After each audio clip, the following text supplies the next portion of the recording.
Nasılsın? Çok güzel. Kim tavsiye etti bana bu ışığı almamı? Bu işlerin kurdu Arzu. Evet.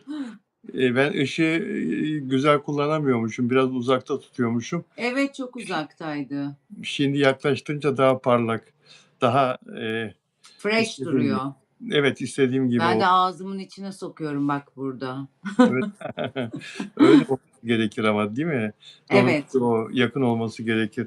evet. Dostlar, biz geldik Arzu Altıntaş'la, ünlü televizyoncu Arzu Altıntaş'la Magazin Yıkılıyor programındayız ve bu programın ağırlığı bugün Arzu Altıntaş'ın 5 Dakika Magazin Instagram magazin sayfasındaki haberler. Çünkü magazin gündeminde diğer sayfalarda pek bir şey yok. Arzu bulmuş özel haber gibi hepsini yayınlamış, birbirinden güzel haberleri.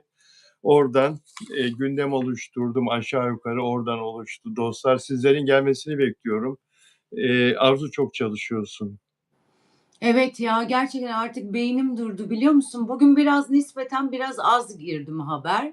Yetişemedim. Öğlen de yayınım vardı. Arada bir böyle yayından sonra beynimi dinledim.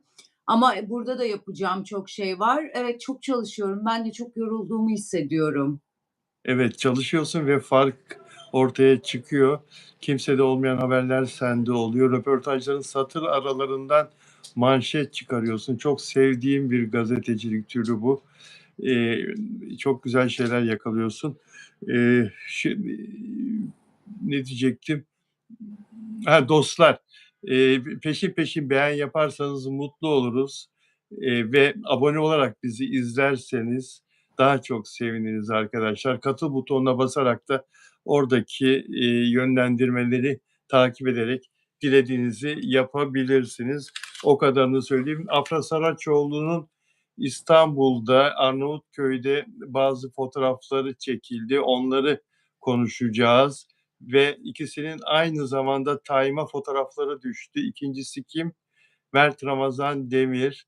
Paris'ten fotoğrafları düştü. Paris'e kiminle gitti? Bazı dedikodular var. Konuşacağız. Artık o kadar da değil yani Mert Ramazan Demir. Afra Saraçoğlu'nun üstündeki gömlek kimin ya? Afra, bir beden büyük erkek gömleği giymişsin ve kafalarda bir sürü soru işareti.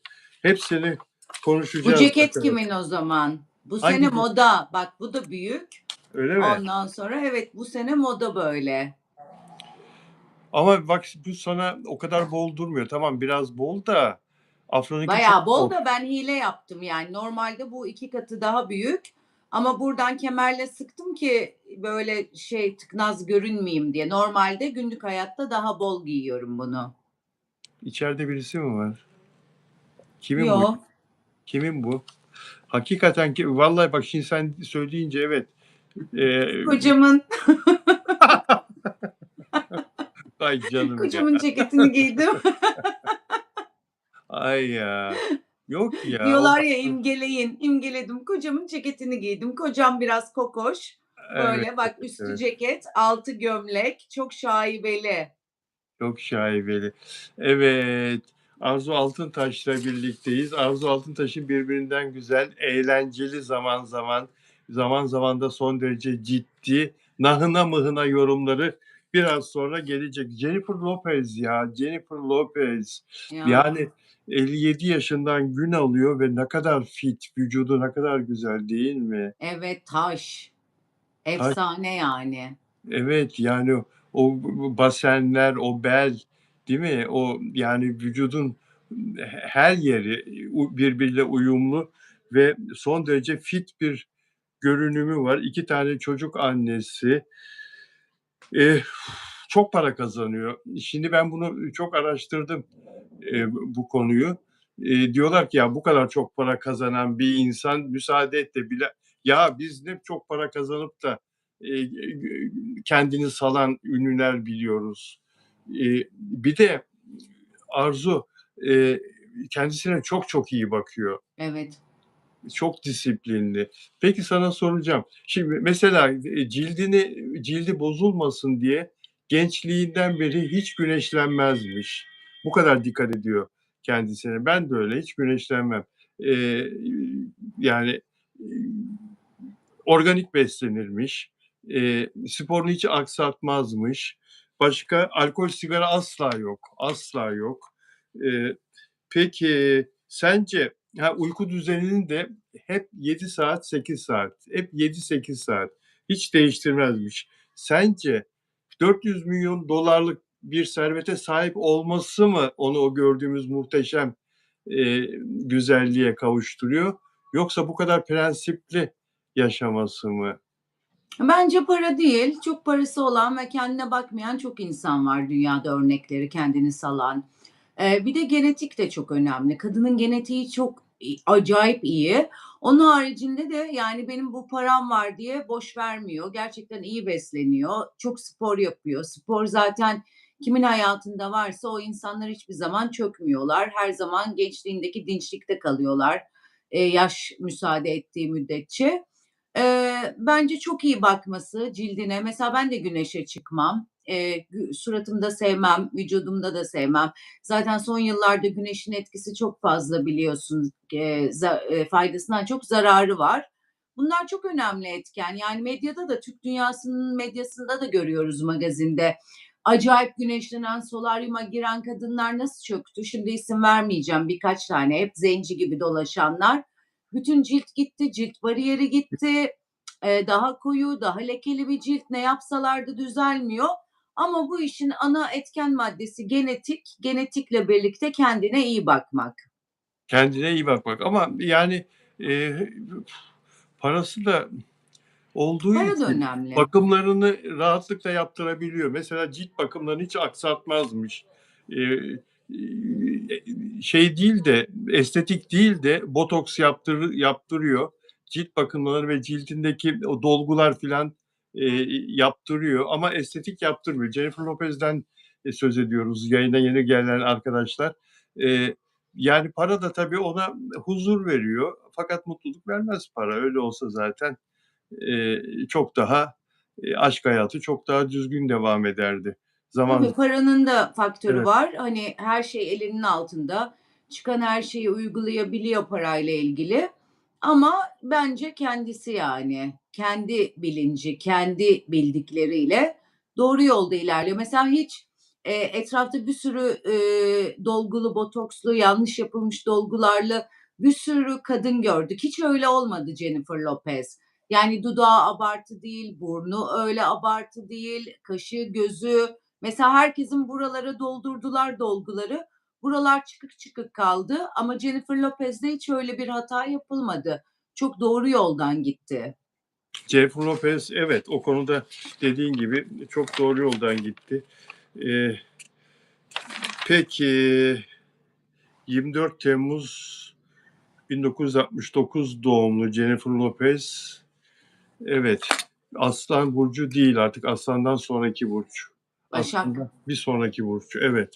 Eee Afra Saraçoğlu'nun üstündeki gömlek kimin? Afra Saraçoğlu'nun üstündeki, ya buraya yazmış, DM'den yazmış. Ben bu soruyu DM'de, Instagram'da sormadım ki. YouTube'da kapakta sordum. Afra Saraçoğlu'nun üstündeki erkek gömleği kimin diye. Buraya yazmış Poyraz'ın. Engellerim seni bak ya. Poyraz nereden çıktı ya? Poyraz'ın diye yazmışlar. Poyraz'ın Bilal abi görmüyor musun? Kaç beden büyük. Mert bu kadar kilolu mu? Puh sana. Poyraz'ın diye yazmışlar. Yani olacak şey değil ya. Hakikaten bol gömlek biliyor musun? Mert'in olacak gibi değil ve Afra'ya göre de 2 beden, 3 beden büyük bir gömlek. Biraz sonra o konuyu konuşacağız arkadaşlar ve Mert Ramazan Demir de şu anda Paris'te. İkisi de aynı anda Time'a düştü fotoğrafları. Konuşacağız.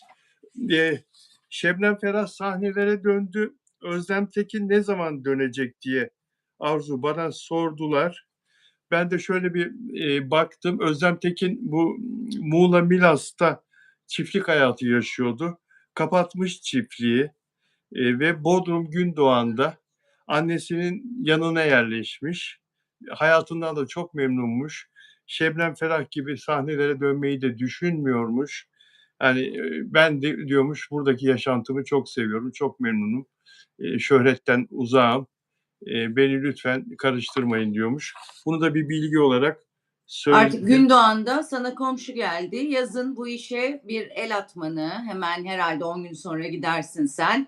Özlem Tekin'i orada bulmanı, yakasına yapışmanı, Ya onu çok sevdiğimizi, ben hani Şebnem Ferah ya mı Özlem Tekin mi? Özlem Tekin benim için. Yakasına yapışmanı, bunu izleyicilerine ve hayranlarına borçlu olduğunu söylemeni bekliyorum senden. Gündoğan zaten avuç içi kadar yer, muhakkak görürsün. sen de gelsene Gündoğan'a. Sen de Gündoğanlı sayılırsın. Sen Evet, de gel. evet. Sen de gel beraber gidelim Özlem Tekin'e. Gidelim, Kapısını gidelim. çalalım. Kapısını çalalım valla. Ya evet. Yakasına yapışırım bak, paçalarına yapışırım, hayattan bezdiririm onu. Ya çok En değerli. son der ki kahretsin bir konser yapayım da kurtulayım. Evet, evet. Güller ve Günahlar dizisi cumartesileri yayınlanıyor biliyorsunuz. 13 Haziran cumartesi günü sezon finali yapacak arkadaşlar. Bunu da soruyordunuz. Ve çok iyi bir sezon geçirdiler ilk seneleri. Çok başarılı bir sezon geçirdiler. İkinci sezona başroller ve diğer oyuncular dinlenmiş olarak dönmek üzere tatile çıkıyorlar arkadaşlar. Bunu da hemen arada söyledik. Peki son dakika gelişmesinden söz edelim. Ee, Arkadaşlar bu Taşacak Bu Deniz dizisinde aşk hikayesi biliyorsunuz Zeynep Atılgan'la Fadime ile Gökhan dizideki karakterler oyuncu isimleri Zeynep Atılgan'la Ali Öner arasında aşk olduğu son veda e, sezon finalinde ortaya çıkmıştı o davette ve Ali Öner'in ayrıldığı nişanlısı bir paylaşım yapmıştı. Sizler yeni farkına vardınız ama ben işte bunun için ayrıldım, bu yüzden ayrıldım, bu özellikleri yüzünden ayrıldım anlamında eski nişanlısının bir paylaşım yapmıştı. Ve sosyal medya çok fena çalkalandı. İnsanlar diyorlardı ki Zeynep Atılgan'la nişanlısını aldattı Ali Öner.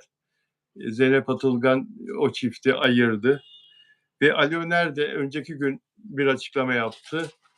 Hayır dedi, bizim nişanlımla ilişkimiz yılbaşından önce bitmişti. Biz Zeynep'le daha sonra çıkmaya başladık. Her neyse şimdi Zeynep'le Ali Öner Bodrum'da el ele yan yana denizin içinde, denizin dışında görüntülendiler. Bir sürü fotoğraf düştü. Şunu sormak istiyorum sana. Yine yorumlar yani ilişkiyi bitirdiniz, nişanı bozdunuz, işte mutluluğunuz kısa sürer filan şeklinde. Ne diyorsun? Bu konuya nasıl bakıyorsun? Yani bu birliktelikten devam eder mi? Keyif alırlar mı? Yoksa hüsranla mı biter? İkisini de çok mu yorar bu söylentiler? Yani böyle bir söylenti çıktı. Doğru mu değil mi bilmiyorum ama ben böyle bu tarz şeyler olduğunda kendi öz hayatımda da magazinde de şeye bakarım. Doğruysa eğer adamın karakteri buysa bir adam sana nasıl geldiyse öyle gider. Buna çok dikkat ederim. Bazı kadınlar vardır ya da bazı erkekler bir öncekinin söylediğini hiç dikkate almazlar. Ben bilakis dikkate alırım. Yani orada yaralı bir kadın varsa, gerçekten böyle bir hadise, aşk olayı gerçekleşmişse kişinin beyanını dikkate alırım. Derim bu adam bana böyle geldi, birinden ayrılıp geldi, beni de bırakıp birine gidecek diye bu gerçekçilikle yaşarım. Ama hiç böyle bir şey yoksa bazen kadınların da intikamı vardır. Atıyorum bir şey bitmiştir. Hakikaten araya bir süre girmiştir. O süre zarfında bu olmuştur. Kadın da intikam almak için bunu böyle lanse ettirebilir. Var mı? Var. Kızın nezdinde söylemiyorum, oyuncumuzun nezdinde. Ama bu tarz olaylar da oluyor. Böyle bir intikam şekli ise zaten şimdi göreceğiz. Hani bununla çok uzun sürerse, ilişkisi düzgün giderse, bu kızdan ayrıldığında da bir başka birini hemen bulmazsa o zaman bu kızın birazcık sancısıymış diye düşüneceğiz. Bilmiyorum hani insan da çok kolay kolay şu da var aldatıldım bu böyle oldu da demez. Çok kafam karışık bu konuda yani hangisi doğru bilmiyorum. Sence sen çok daha bu konularda deneyimlisin. Sen ne düşünüyorsun? Doğru mudur? Kadının intikamı mıdır? Yoksa bittikten sonra mı başlamıştır? Ya ben doğru olduğuna inanıyorum. Nişanlısının söylediklerinin doğru olduğuna inanıyorum. Böyle şeyler çok yaşanıyor maalesef. Eee, çünkü yani, o paylaşımları çok dikkatli inceledim. Bende öyle fikir oluştu. Hı hı. Eee, Ali Öner'in açıklamasını da dinledim. Ona da saygı duyuyorum. O da bir sürü upuzun açıklama yapmış. Temiz olduğunu Evet, çok anlatmaya uzundu. kendisinin temiz olduğunu anlatmaya çalışıyor. Eee, fakat artık geri dönüş yok. Olan olmuş, bitmiş. İnsanlar hata yapabilen, hataya açık, canlılar. Hepimiz insanız ve hepimiz çok hatalar yaptık. Zamanında yaptık. Yani, böyle ihanet anlamında söylemiyorum ama sonra pişman olduğumuz çok yanlışlar yaptık. Herkes yaptı, hayatında. Dolayısıyla, eee, onlar da hata yapmış insanlar. Bundan sonra yapmasınlar. Birbirlerine karşı saygılı olsunlar. Çevrelerine saygılı olsunlar. Ama birine yapan herkese yapar. Nasıl geldiyse adam ya da kadın öyle gider. Yani, Göreceğiz. eee, tabii bunu göreceğiz. Bunu göreceğiz. Birbirlerine zarar vermeleri de, onların yanlışı, ayıbı olur ve kimsenin de yüzüne bakamazlar ondan sonra. Eğer senin dediğin gibi olursa, yine bir ihanet ortaya çıkarsa, eee, yani damgalanır onu yapan. Ben Senin Taşacak Bu Deniz'in kadrosuna dahil olmak istiyorum. Çok action orası. Aşk meşk. OGM yapıyordu galiba, değil mi? Onur OGM. Güvenatan. Onur Bey'in Hande Erçel'le dedikodusu dönüyor. Burada bu aşk ilişkileri. Sonra bir şey daha vardı dizide. Diğer bir aşk ilişkisi. Ben orada olmak istiyorum. Taşacak Bu Deniz dizisinden bir rol mü istiyorsun? Yok, hayır. Orada oturayım, bir bakınayım, bir kısmet çıkar, bir ortama bakayım falan. Çok aşklı meşkli orası.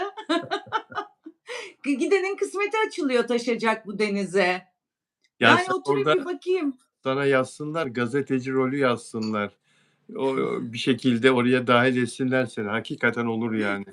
Olur, Bir, olur. bir, bir Renk bölüm ya. Yani arada bir kısmetimiz açılsın. Bayağı action yani. renk Aşklı katsınlar. meşkli değil mi? İnanılmaz taşacak bu deniz, taşacak bu sevda oldu yani.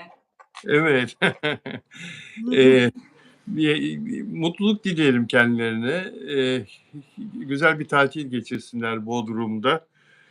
Artık olan oldu. Şimdi birbirlerine zaman ayırma vakti, birbirlerini yükseltme vakti, mutlu etme zamanı. Yani geriye dönüşü yok bunun artık. Geriye dönüşü yok. Aynen Peki, öyle. aynen öyle.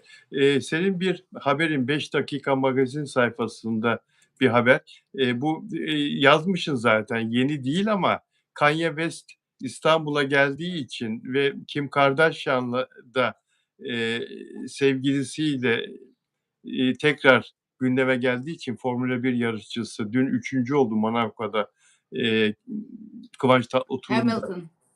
Kıvanç Tatlıtuğ'un da izlediği yarışlarda üçüncü oldu Hamilton, Lewis Hamilton. Eee, bu haber o yüzden dikkatimi çekti. Kanye West İstanbul'da bulunduğu sürece de hep gündemdeydi, magazin gündemindeydi. Kim Kardashian'la Kanye West'in neden boşandığını, araları bozulmadan önceki bir röportajda Kim Kardashian'ın anlattığını söylüyorsun. Kim Kardashian şöyle diyor arkadaşlar, yani İstanbul'a gelen bu şarkıcı, rapçi nasıl bir insandı bakın. Kim gelmiş İstanbul'a, kim konser vermiş. Eee, tüm zamanların en iyi rapçisiyle evlendim diyor Kim Kardashian. Eee, Amerikalılar bunu söylerler de söylemeyenler de var. 3-4 tane ünlü rapçi var çünkü Kanye West ayarına çıkarmaya çalıştıkları. Onları da şişiriyorlar tabii orada. Kim Kardashian tüm zamanların en iyi rapçisiyle evlendim diyor. Sadece bu da değil, kendisi Amerika'daki en zengin siyahi adam diyor. Bana 4 harika çocuk veren yetenekli gerçek bir dahi diyor. Bu yüzden ondan boşandığımda bilmelisiniz ki bunun bir tek nedeni vardı. Sen söyle. Bir tek Karakteri kötüydü.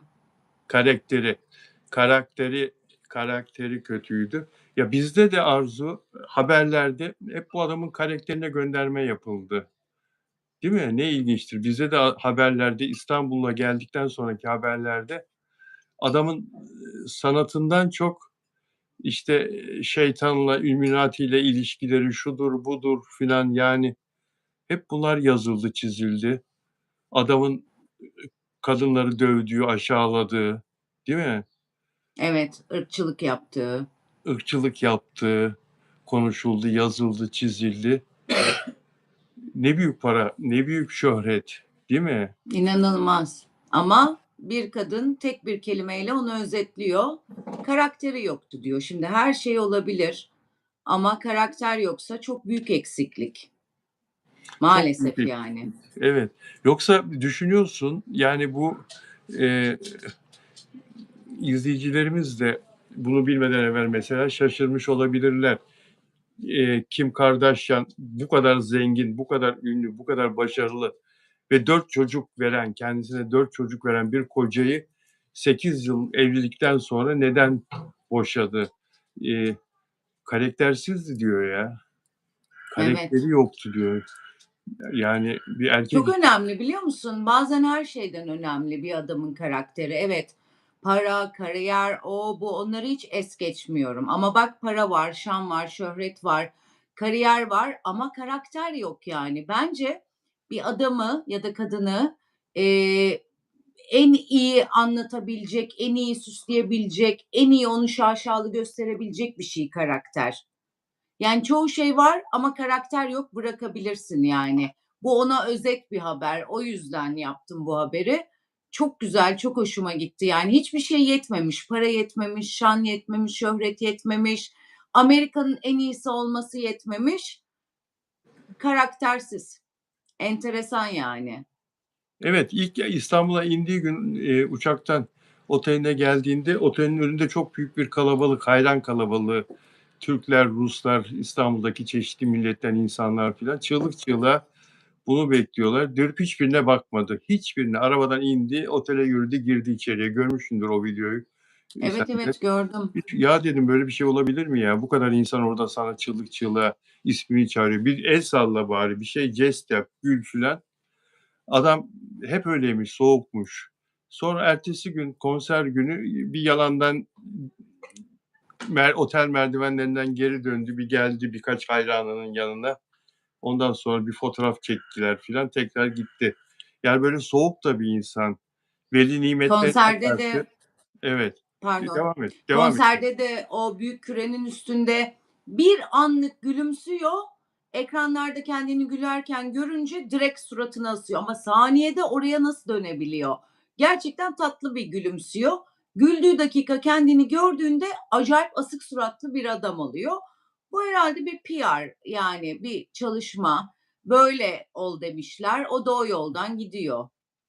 Evet. Başka türlü değil mi? Olmaz yani bir insan, niye bu kadar, asık suratlı, niye bu kadar kötü imaj, düşük Evet. karakter, düşük profil yansıtsın?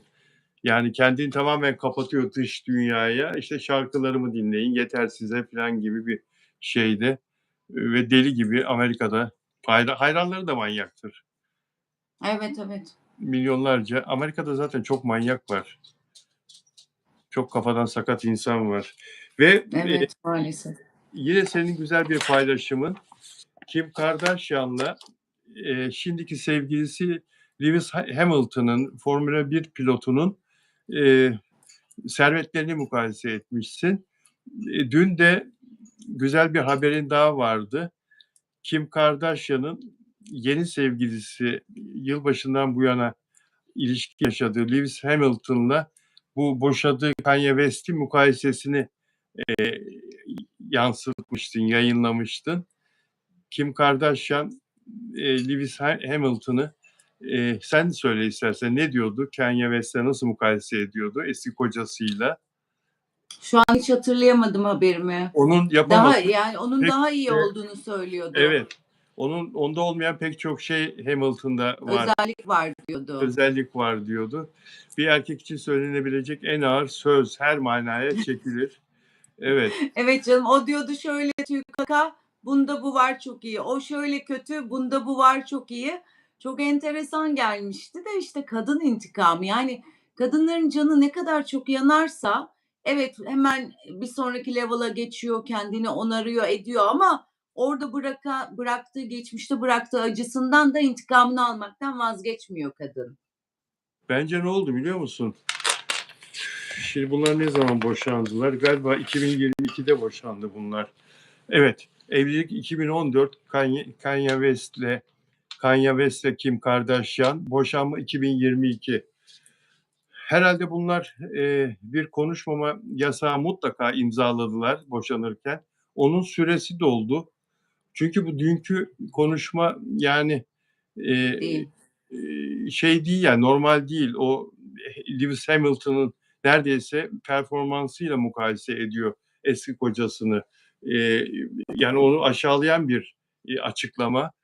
Bu tazminat gerektirir. Yani eğer arada bir ki mutlaka şöhretler hele Hollywood yıldızları filan Amerika'daki starlar bu konuşmama yasağını bizde de öyle biliyorsun sözleşme medyaya konuşma yasak. Mustafa Sandal da yaptı boşanırken. Pek çok isim yapıyor. Yani bundan sonra da konuşacaktır o zaman. Daha başka şeyler de söyleyecektir. Adamlar Tabii canım. yaralanmış çünkü, değil mi? Kanye Tabii, West. tabii. İnanılmaz, inanılmaz yaralanmış. Oradan da intikamını alıyor. Yani ne olduğunu tabii bilemeyiz. Amerika basını da bilmiyor tam olarak aralarında. Ama büyük şeyler olmuş belli. O da intikamını böyle konuşarak alıyor. Ha bir şey olur mu? Olmaz. Hiçbir şey olmaz Kanye West'te ama onun çünkü taraftarları, izleyicileri çok değişik. Hiç böyle kriterleri olmayan, bu normların hiç önemli olmadığı tipler. O yüzden bir şey olmaz. O da öyle gülüyordur, geçiyordur yani. Pek bir şey olacağını sanmıyorum. Türkiye'de bu cümleler edilmiş olsa bir star biterdi yani. Eski karısı vay böyle dedi, o oldu, bu oldu, bunu söyledi. Yeni sevgilisiyle kıyas yaptı. Burada bu alanlarda iyi değilmiş adam, bu daha iyiymiş falan. Yer yerinden oynamıştı. Doğru söylüyorsun. Lewis Hamilton'ın Kim Kardashian'ın yeni sevgilisinin serveti 550 milyon dolar. Büyük para. Çok büyük para. Demin konuştuğumuz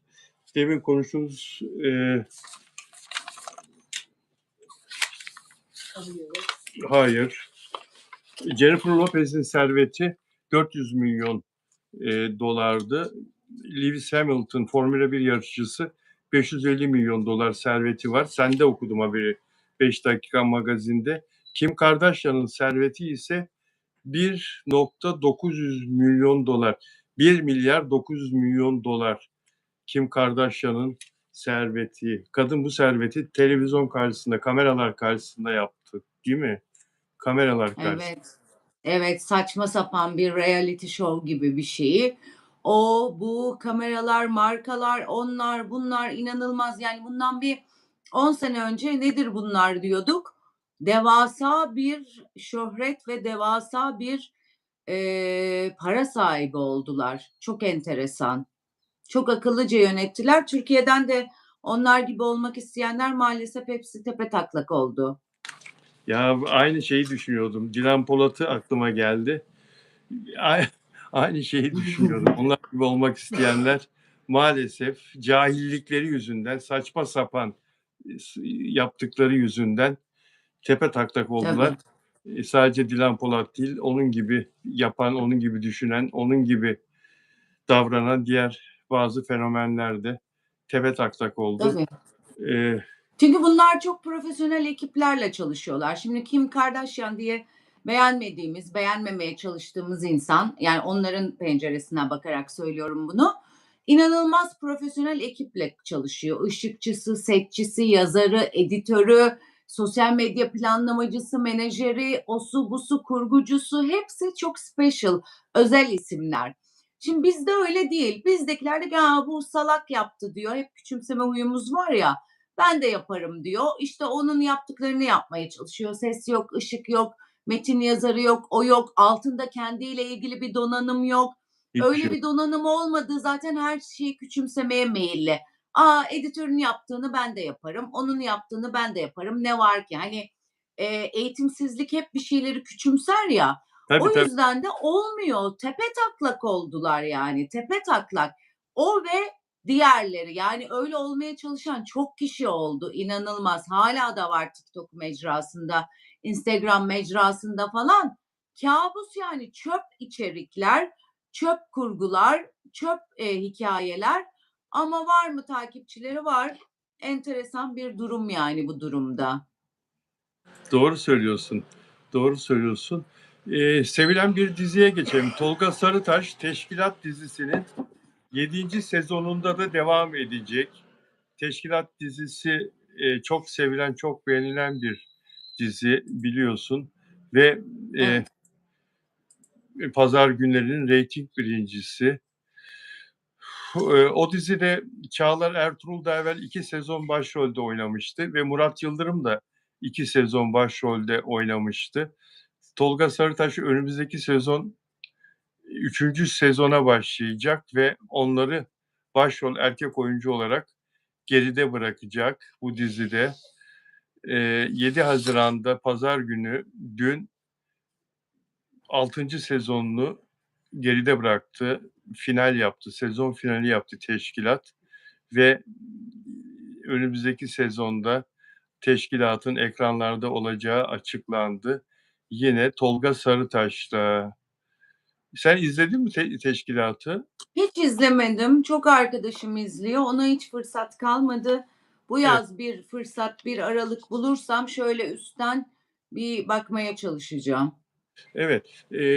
Devletin istihbarat teşkilatını anlatan Türkiye'nin kahraman neferlerini, askerlerini, sivil e, görevlilerini anlatan Mehmetçikleri işte Milli İstihbarat Teşkilatı'nı üstü kapalı bir şekilde isim vermeden onların başarılarını anlatan, pusuya düşürülürlerse o pusudan nasıl çıktıklarını, verilen görevleri nasıl yerine getirdiklerini çok güzel kurgularla, senaryolarla anlatan çok başarılı bir dizi. Oyuncular başrol falan değişiyor.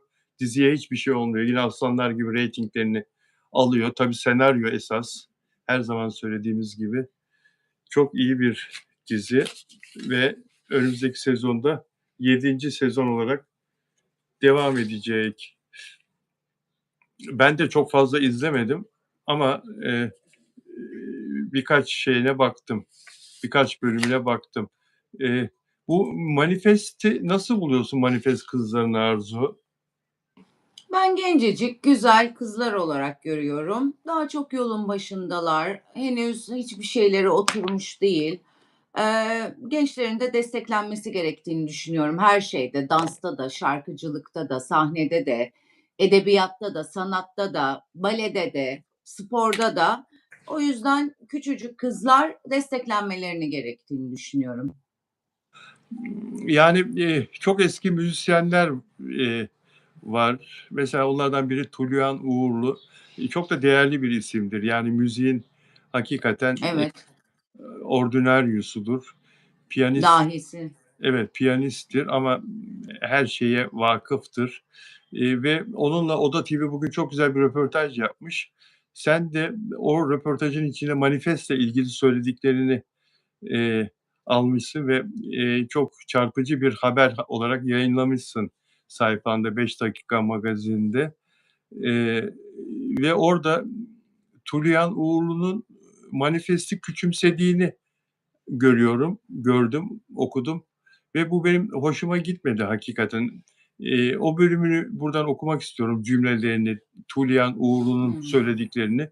Türkiye'nin en önemli müzisyenlerinden piyanist Tulyan Uğurlu, Manifest grubunu çok sert eleştirdi demişim. Bunu sert eleştirdi lafı bana ait. Evet, evet. Bunlar kalıcı değil, güncel çalışmalar demiş. Bu tür çalışmalar her zaman vardı. Çoğunu şimdi hatırlamıyoruz. Yani bunlar da unutulur gider anlamında. Tulyan Uğurlu söylüyor bunları. Ben bu gençlerin Z kuşağı olduğuna inanmıyorum. Z alfabenin son harfidir. Bu kuşak acaba kimilerine göre dünyanın sonunun geldiği kuşak mıdır? Burada çok güzel bir latife yapıyor kendince. Çok ince bir dalga geçiyor. Tabii kendi lafı. Dünyanın sonu geliyor lafı Evet. bunlarla birlikte. Ama orada kendini söylememiş gibi. Z alfabenin son harfidir. Bu kuşak acaba kimilerine göre dünyanın sonunun geldiği kuşak mıdır Yenilikleri düşünen gençlerin sayısının arttığına inanmıyorum. Birisi bir şeyi moda haline getiriyor, herkes onun peşinden gidiyor. Sosyal medya ile genç kızların idolleri haline getiriliyorlar. Sosyal medya kullanılarak işte bu grup Manifest genç kızlara sevdiriliyor. Onların idolleri haline getiriliyor diye. Ama bu böyle çalışma olmazsa zaten başarı gelmez ki. Yani beste, şarkı, performans bunlar çok önemli. %60 diyelim, %40 da PR ve reklamdır yani. PR olmadan başarı gelmez ki. Bunu Tuluyan Uğurlu'nun çok iyi bilmesi lazım. Burada küçümsüyor kızların ve ekibin çalışmasını bana göre. Sen ne düşünüyorsun? Ben bu tarz konularda şöyle düşünüyorum. Şimdi çok büyük bir sanatçı. Bunda şüphesiz hiçbirimizin bir itirazı olamaz. Yok tabii canım. Fakat bunları söylerken gencecik kızlara sana uyar uymaz sen çok büyük bir müzik dehasısın. Sana göre tabii ki daha basit müzik yapıyor olabilirler. Lakin bir küçücük kızları böyle eleştirirken ben hiç bilmediğim için soruyorum yapıyor da olabilir. Tuluyan Uğurlu mesela bu toplumun gençleri için bedavadan bir piyano, bir şey kursu, bir şeye bir destek olayım dedi mi? Yapıyor mu bunları? Yapıyorsa özür dilerim. Gizli saklı Performanslar olabilir. performanslar verdi, konserler verdi ücretsiz bedava ama o tarafını bilmiyorum yani kurs veriyor mu vermiyor mu Öyle değil. Bir eğitim veriyor. belediyede gerçekten bu toplumun kız çocukları için ya da erkek çocukları için gitsin mesela belki bir iki kişiye piyanoyu sevdirir. Tamam çok zor. Piyano pahalı bizim toplumumuz için ama belki bir çocuğun hoşuna gider. Ya belki onu yürütmek ister, belki ilerletmek ister. Bir şey yani bir çocuk kurtarmak. Şimdi bu lafları ederken hani biz İsviçre'de değiliz. Orada olmadığımızın bilinciyle sanatçı olarak da hani ben ne yaptım diye bakarım. Ben şimdi birisini eleştireceksem ben ona ne yaptım? Onu kurtarmak için ona doğru yolu doğru müziği, doğru hayatı, edebiyatı, sanatı onu bunu göstermek için ne yaptım diye bakarım. Ama bir kere daha söylüyorum. Yaptı mı yapmadı mı bilmiyorum. Yaptıysa çok özür dilerim. Önce hep beraber bu çocuklara bir şey yapalım. Bu çocuklara sanatı sevdirelim, müziği sevdirelim. Bu çocuklar sanatı ve müziği severken de arada manifest vesaire ya da manifeste benzeyen ya da çok böyle aykırı gruplar çıkarsa şey diyelim kardeşim biz de acayip şeyler yaptık. Deli gibi orkestralar, müzikler, onlar bunlar. Aradan da bir manifest grubu çıkmış diyelim ki ben manifesti seviyorum. Küçücük kızlar, gencecik kızlar acayip güzel müzik yapıyorlar. Bana hitap ediyor mu? Etmiyor. Ama arkadaşlarımın çocuklarına ediyor. O yüzden böyle çok tüy kaka yapılmaması, genç insanların da bu kadar yerden yere vurulmaması taraftarıyım. Evet. Destek olmak gerekir gençlere. Sorguladım Tulayan Uğurlu ile ilgili öyle bir eğitim hizmeti var mı, verdiği mi filan diye hiç karşıma çıkmadı. Çeşitli şekillerde sordum. Hiç karşıma çıkmadı. Kendisinin aldığı eğitimleri gördüm. Çok zaten biliyorum çok değerli bir insan. Viyana'da eğitim aldı ve yurt dışında da çok istenilen, arzu edilen bir sanatçı. Konserler veriyor dünyanın her yerinde. Ama o söylediklerine katılıyorum. Evet, gençlere el uzatması lazım. Şimdi yeni bir albüm çıkarmış mesela nisan ayında. Bu Oda TV'deki röportaj da o yüzdendi zaten. Çok başarılı bir albüm olduğu söyleniyor. Klasik müzikle ilgilenenler özellikle, müziğin felsefi anlatımına kafa yoranlar özellikle çok değerli bir albüm olduğu söyleniyor ama halka da inmek lazım. Yani Aşık Veysel gibi de düşünmek lazım. Aşık Veysel gibi de davranmak lazım. Halk çünkü toprakla bir arada yaşayan insan, çoğunluk. Onlara da gitmek lazım ve onların özü de gençlerimiz bence. Gençler, alttan gelen çocuklar, gençler halkı oluşturanlar çoğunlukla gelecekte. Onlara destek olmak lazım. Çok katılıyorum sana. Manifeste şehirlerin gençliği, şehirdeki gençleri özellikle temsil ediyor. Milyonlarca genci temsil ediyor ve onların sevgisiyle sarılmış durumda bu şu anda manifest. Tek değil, destek olmak lazım. Her anlamda benim de Evet. düşüncem bu. Evet. Evet, mesela bir şey yapsın. Eee, Piyanoda ya da, işte, org çalan vesaire vesaire bir sürü genç çocuk vardır ya da herhangi bir enstrüman çalan. Onlar ulaşsınlar Tuluyan Uğurlu'ya. Birinin ya da birkaçının elinden tutsun, değil mi? Yürütsün, ne kadar büyük bir kariyeri var, destek olsun. Sonra da hepimiz manifesti konuşalım. Çok doğru söylüyorsun. Çok doğru söylüyorsun. Ya, Güney Kore'de ne yapmışlar öyle Arzu? Tam bana göre. Sahte alışveriş siteleri, dopamin siteleri popülerleşmeye başladı. Eee, Sitelerde ücret ödemeden sahte alışveriş sepeti oluşturabiliyorsunuz. Sahte bir sipariş oluşturabiliyorsunuz, sanal bir sipariş. Hiç var olmayan bir kuryeyi takip edebiliyorsunuz. Sizin evinize o kurye siparişinizi getirmekte, sözüm ona.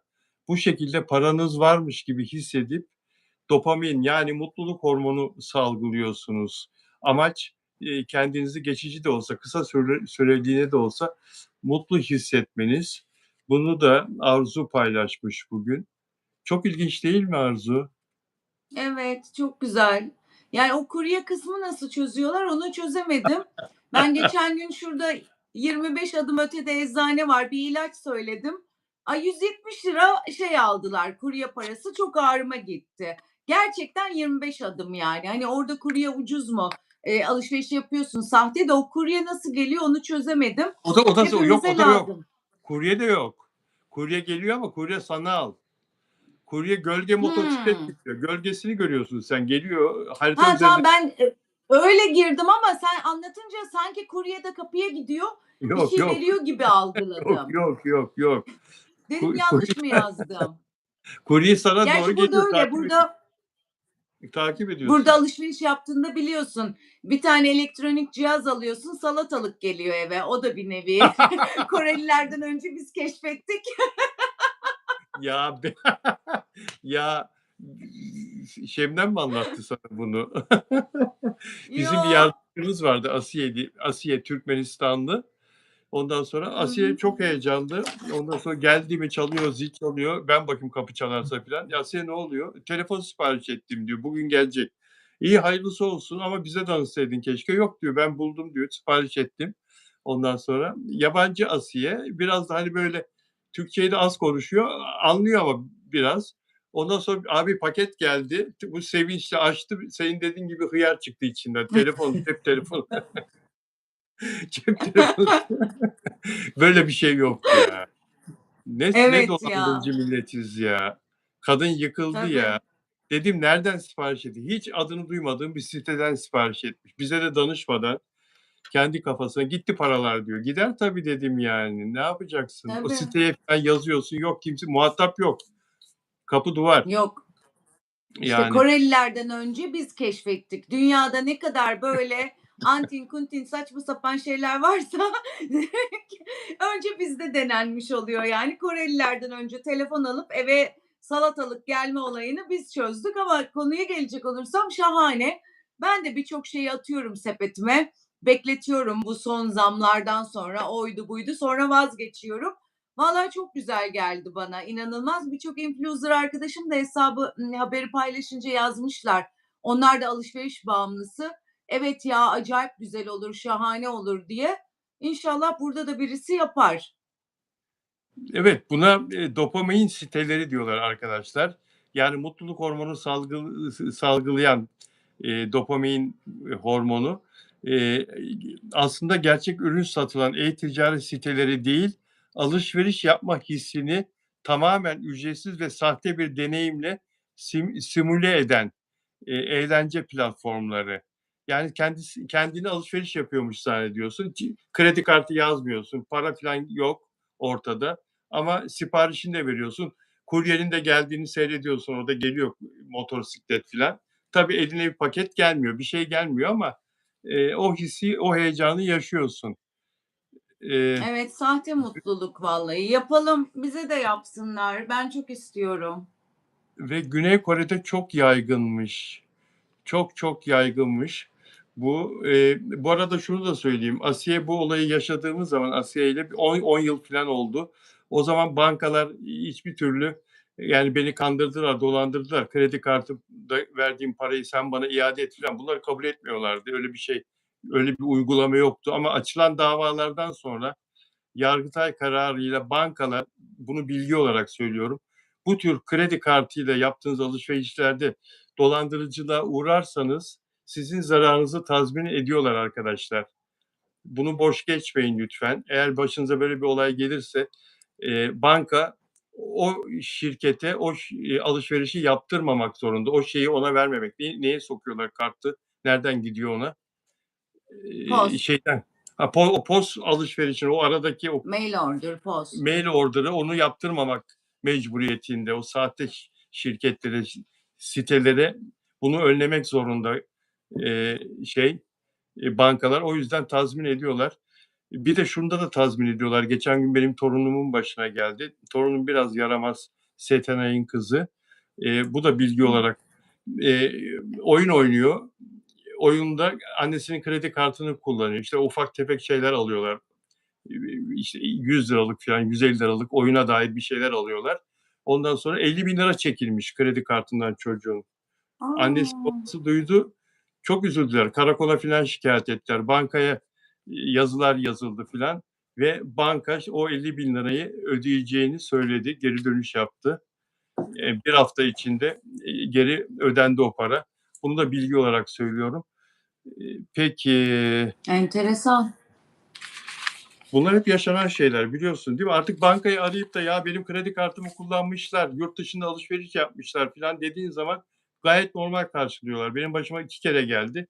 İkisinde de parayı aldım geriye. Gayet normal karşılıyor. Eskiden olsa bankada çalışan bile falan ya geçmiş olsun öyle mi ne oldu nasıl oldu falan diye. Yani eskiden dediği de bayağı eski. 15-20 sene evvel.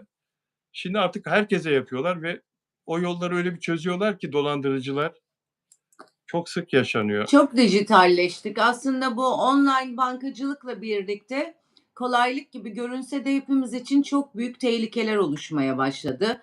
Önceden ne güzel gidiyorduk, banka cüzdanı elimizde, bizi görüyorlardı falan filan. Bu online bankacılığa geçtikten sonra ortalık çok karıştı Aynen maalesef. öyle. Aynen öyle. Peki arkadaşlar, Time'a bugün aynı anda hem Afra Saraçoğlu'nun hem Mert Ramazan Demir'in yeni etkinlikleri, yeni fotoğrafları düştü. Afra Saraçoğlu üstünde kendisinden 2 beden büyük bir erkek gömleğiyle Arnavutköy'de bir kebapçıda arkadaşlarıyla birlikte kebap restoranının önünde oranın restoranın sahibiyle poz veriyor. Üstündeki gömlek kimin olabilir? Erkek gömleği çünkü. Görmüşsünüzdür hepiniz, çoğunuz. X'te fotoğraf dolaşıyor. Olmadık şeyler yazıyorlar. Bana da DM'den yolladılar. Poyraz'ın gömleği o Bilal abi falan diye böyle. Tabii ki inanmak istemiyor insan. Mümkün değil. Bu arada Mert Ramazan Demir de Paris'te. Paris'ten Mert'in fotoğrafı geldi. Orada açık tenis turnuvası vardı. Meşhur Paris Fransa açık tenis turnuvası. Dün sona erdi. 18 Mayıs'ta başlamıştı. Dün sona erdi. Geçen sene olduğu gibi onu izlemeye gitmiş. Ve Mert'le ilgili de Arzu işte o geçen seneki bir sevgilisi vardı Akyaka'da yakalandığı. Onunla beraber Hmm. orada olduğunu yazıyor antiler. Mert o kızla beraber ismini burada anmak istemiyorum o çirkin şeyin. Onunla orada olduğunu yazıyorlar. Ne diyorsun tüm bu olan bitene? Mert hakikaten başka bir kızla mıdır? Bence o kızla değildir. Çünkü bu kadar şöhretin içerisinde dönüp dönüp ekse bakmaz diye düşünüyorum. Tipik erkek Hı. kimyasıdır bu. Akyaka'daysa görmedim ben fotoğrafları bugün dedim ya başka bir Geçen sene yayın vardı çok o Akyaka'daki geçen sene bir kızı öperken onu plajda gördüm. o Onu kızla gördüm. olduğu söyleniyor. He, onu görmedim diyorsun. Hiç Şimdikini görüyorum. sanmam. Hiç He? sanmam yani. Bu kadar para, şan, şöhret, o bu olacak. Next X'e dönecek. Mümkünatı yok yani imkansız. Hani başka birisiyle olabilir ama o kızla değildir diye düşünüyorum.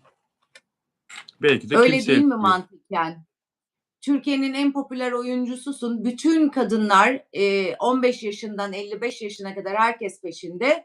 Sen sırtını döndün birisiyle tekrar buluşacaksın. Pek imkan vermiyorum. Ben de öyle. Ben de öyle. O çirkin kadının dili çok uzun.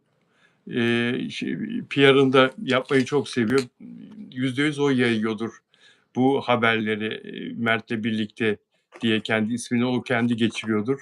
%100 aynen dediğine katılıyorum. Zaten Mert fotoğraflarda erkek arkadaşıyla, erkek arkadaşlarıyla filan genelde. O kızın fotoğrafları da tenis kıyafetiyle tek başına sanki Mert'le birlikteymiş gibi öyle kolajlarla filan yayınlanmış X'te. O kız da kendini bir şekilde sosyal medyada Paris'te çünkü geçen sene bir ara görüntülenmişti sarışın bir kadınla yine bu tenis turnuvasını izlerken Mert işte o kadın o kadındı tenis oynadığı sonra Akyaka'da beraber oldular diye yazılıp çizildi.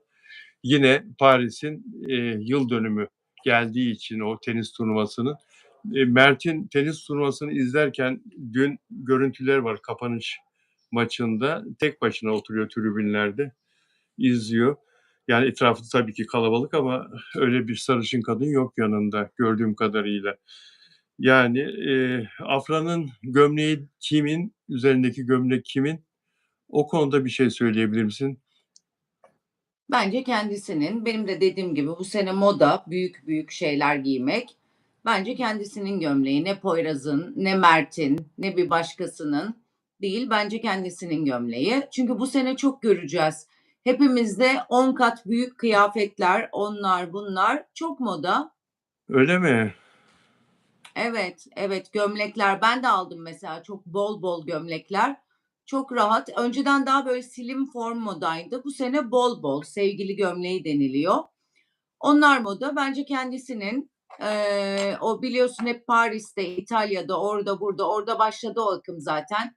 Henüz bizde böyle minik minik hissedilmeye başlanıldı. Çok iyi influencer'lar, moda tasarımcıları falan uyguluyor. Bence kendisinin gömleği, kimsenin değil.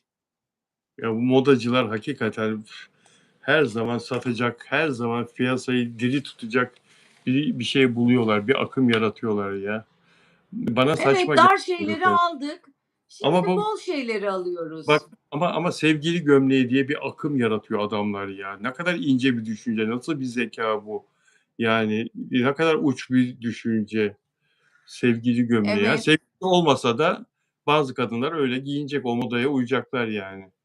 Tabii ki, tabii ki. Daha öncesi galiba 7-8 sene önce de vardı bu akım. O zaman hepimiz büyük büyük pijamalar almıştık ev kıyafetlerine kadar.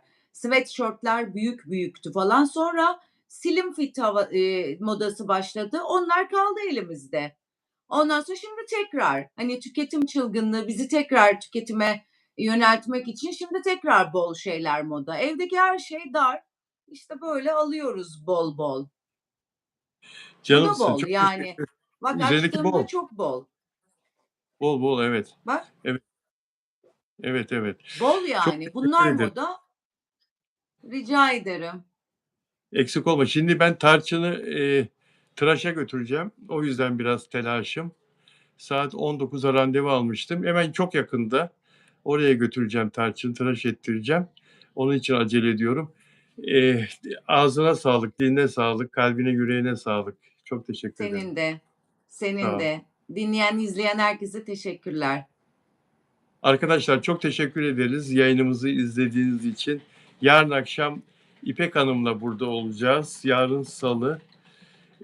İpek Canbulat'ta huzurlarınızda olacağız. Ünlü astrolog. Görüşmek üzere. Sevgiyle kalın.